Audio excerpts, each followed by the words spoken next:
Priscila Hernández, es miembro del equipo editorial de Agenda Propia. Ella hizo parte de la serie que se llama Defender sin Miedo, que habla sobre las complicaciones que han tenido los líderes ambientales en América Latina. Agenda Propia es un medio investigativo independiente que se enfoca en el periodismo colaborativo intercultural. Un gusto, un honor poder participar desde Agenda Propia en este espacio tan importante para impulsar el periodismo con diferentes miradas y sobre todo con la mirada del medio ambiente en una agenda en la que estamos todos en una línea, ¿no? El tema de los derechos humanos, la diversidad, la otredad.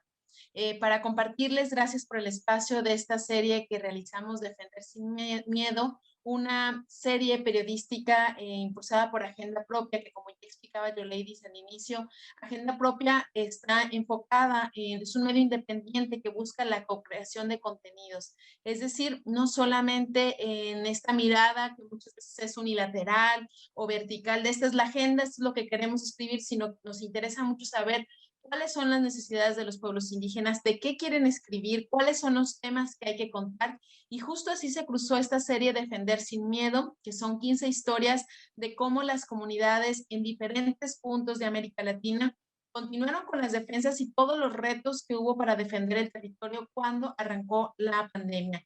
Me gustaría arrancar diciendo que a un año de la pandemia tenemos información y datos que ahora ya nos pueden ayudar a entender cómo, por ejemplo, se dan los contagios, cuáles son las mejores medidas para la prevención, pero hace un año no teníamos esto y ahora que está esta invitación, me hacen recordar todo el proceso que implicó poner un equipo de periodistas a decir, investiguemos qué efectos está teniendo la pandemia en el tema ambiental, en el tema de sus comunidades.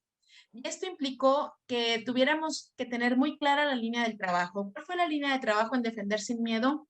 Saber cuáles eran las consecuencias que estaban ocurriendo en los territorios, mientras en las ciudades, podemos decir incluso de una manera muy egoísta, había cierta información o los contenidos que circulaban era sobre el estar en casa. Recordemos que al inicio era la novedad, estar en casa, estar horneando, regresar a actividades que muchas personas no podían estar haciendo por sus dinámicas de trabajo, pero parecía que se estaba volviendo esta burbuja urbana, olvidándose de lo que ocurría en territorios.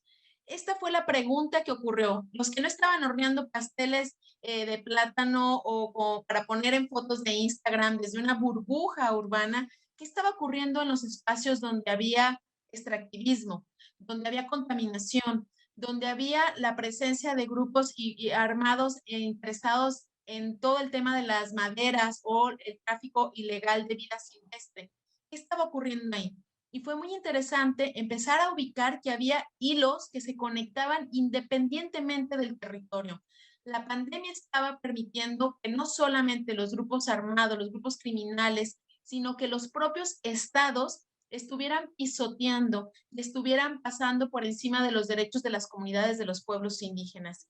Y esto lo pudimos contar a través de 15 historias en Colombia, en Venezuela, en México, en El Salvador, que nos permitió ubicar que en efecto la pandemia estaba teniendo efectos, no solamente con un efecto que es la primera etapa, ¿no? Los contagios, la dificultad para acceder a medicamentos, la dificultad para poder acceder a la atención médica, sino que estaba generando la pandemia un pretexto para que pudieran darse ciertas violaciones de derechos humanos en las comunidades y sobre todo para el extractivismo y para la violación de los espacios y en sus territorios. Pudimos contar, el primer reto fue decir, bueno, ¿cuáles son los efectos de la pandemia? Fue la pregunta que nos hicimos como periodistas en Agenda Propia. ¿Qué efectos está teniendo en el territorio? La pandemia está ocurriendo y qué pasó con esas luchas? ¿Cuáles fueron las dificultades que están encontrando?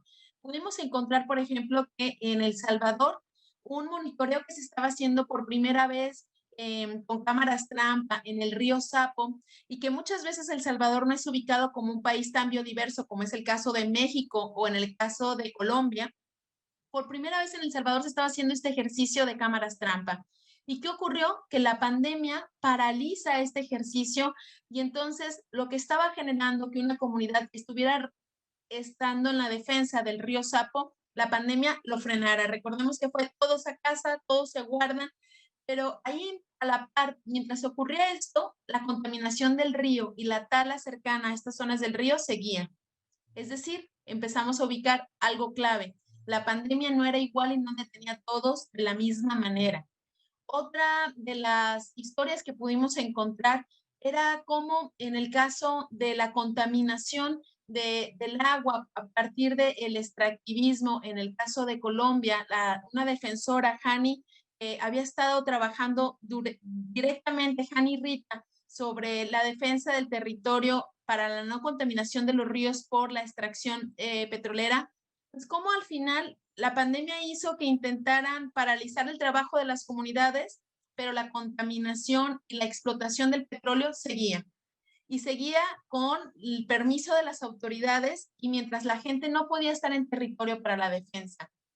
Otra historia que pudimos encontrar fue en México, en la que imagínense de ser defensores comunitarios, defensores ambientales, que a su vez en medio de la pandemia tenían que estar desplazados o fueron desplazados por los grupos armados y por la violencia.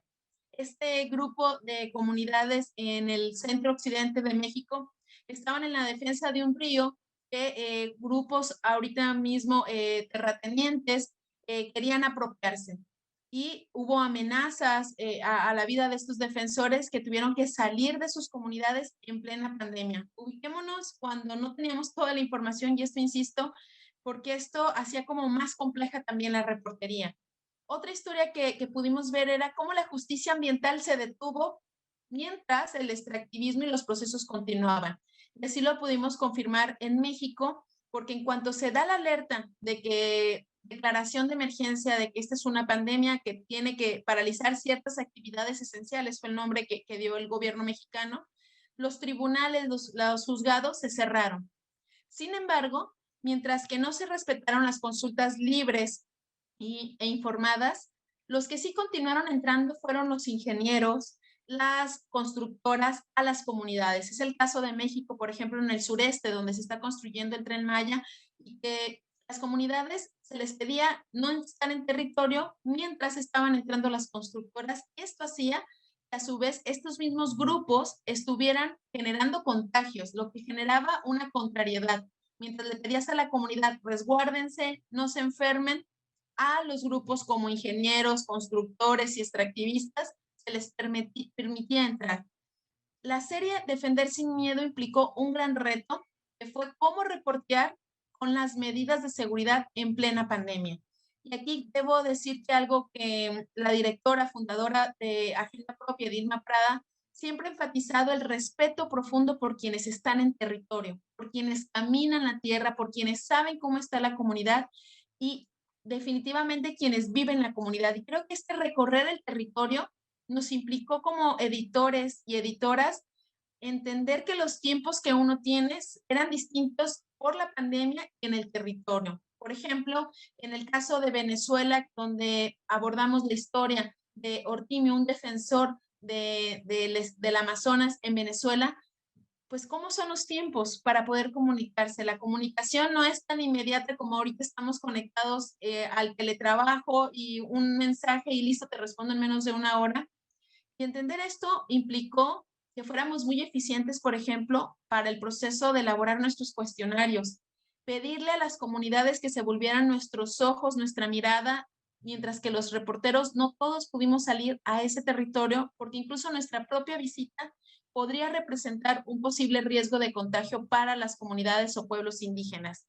Así que yo quisiera reforzar esta parte para hacer el periodismo que tuvo que hacerse confiando y haciendo un ejercicio de red con quienes se encuentran en los territorios. Defender sin Miedo también buscó que pudiéramos tener imágenes, fotografías de las comunidades y de sus espacios en momentos en los que podíamos ver la diferencia, por ejemplo, en las asambleas, en las comunidades donde antes de la pandemia podían hacerlo y pedirles que por favor nos compartieran material antes de la pandemia. Y eso fue un reto porque muchas veces las comunidades tienen parte de estas actividades sin guardar o conservar esta información y definitivamente estamos muy agradecidas con estas 15 historias en diferentes países que pudieron lograrse gracias a que las comunidades de manera generosa nos compartieron también su ejercicio de defensa y de comunicación. Defender sin miedo el nombre surge porque pese a que han intentado gobiernos, empresas y compañías aprovecharse de lo que produjo la pandemia, que es este aislamiento, que está apartarse por un asunto de seguridad, en este caso los defensores y las defensoras en territorio buscaron otras estrategias para no detenerse.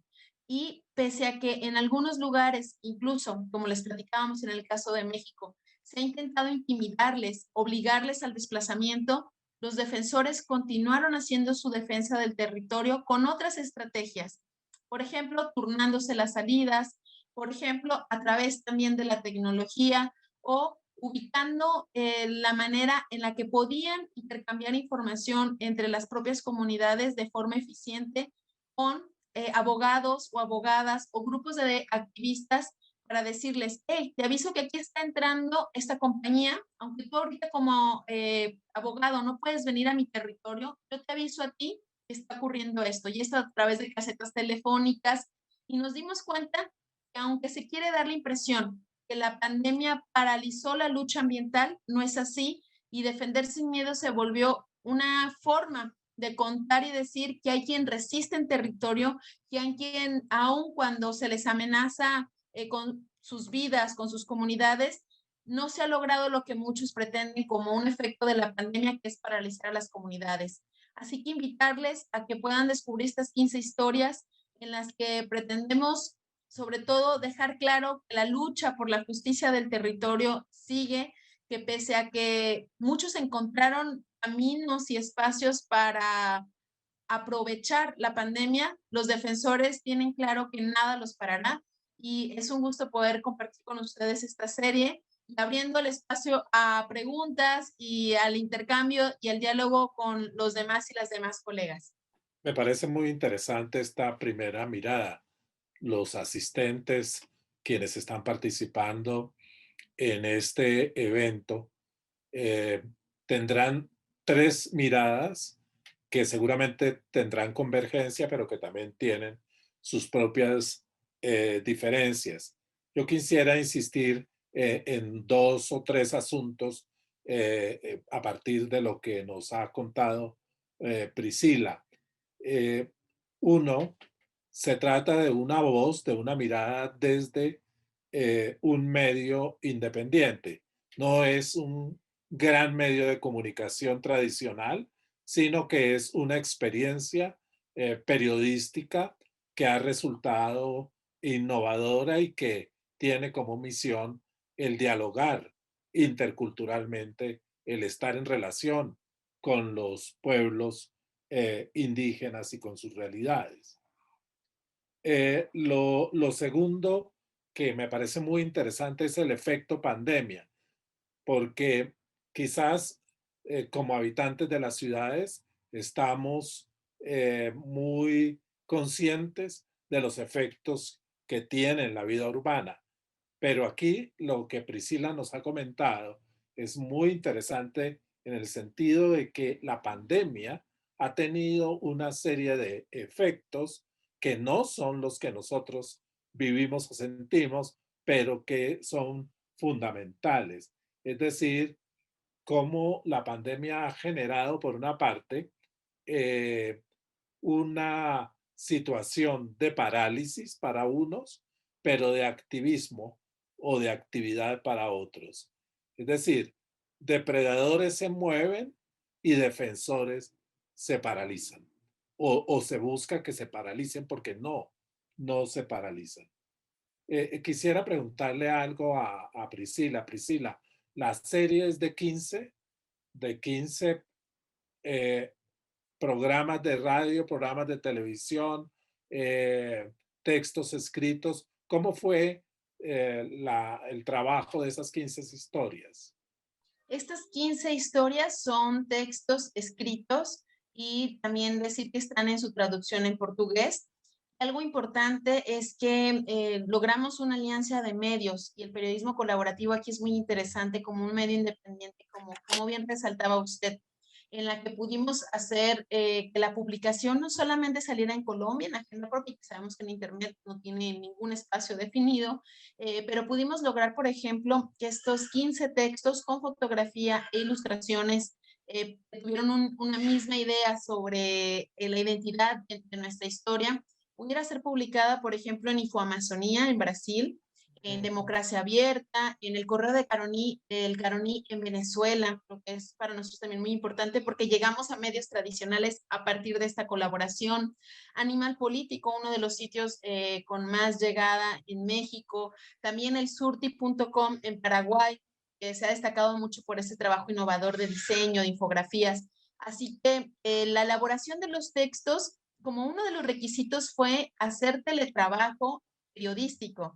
Y sabemos que los periodistas nos aman, nos pica la calle, nuestro corazón tiene pies y se mueve, ¿no? Y un periodista lo que menos quiere, y lo digo, y yo le decía a Dilma, yo durante muchos años he trabajado en radio, entonces yo criticaba mucho los que hacían llamadas telefónicas en lugar de sentir, vivir el territorio. Y el trabajo del texto se construyó con esta condición, porque recordemos que hace un año, ahora ya tenemos la vacuna, ahora ya tenemos ciertos conocimientos de cómo se da el contagio, pero en ese momento fue muy estricto el apoyo que recibimos también por ella, Environmental Investigation Agency, que dijo, no tenemos que entrar a campo los periodistas, porque sabemos que nosotros podemos ser vectores. Entonces se construyeron los textos y aquí hago un énfasis en algo con cuestionarios previos y con mucha información documental. Y a veces, y ahí reconozco que fue un gran aprendizaje, creemos que ir a territorio, patear calle, oler campo, nos va a dar todo y dejamos sueltos algunos datos.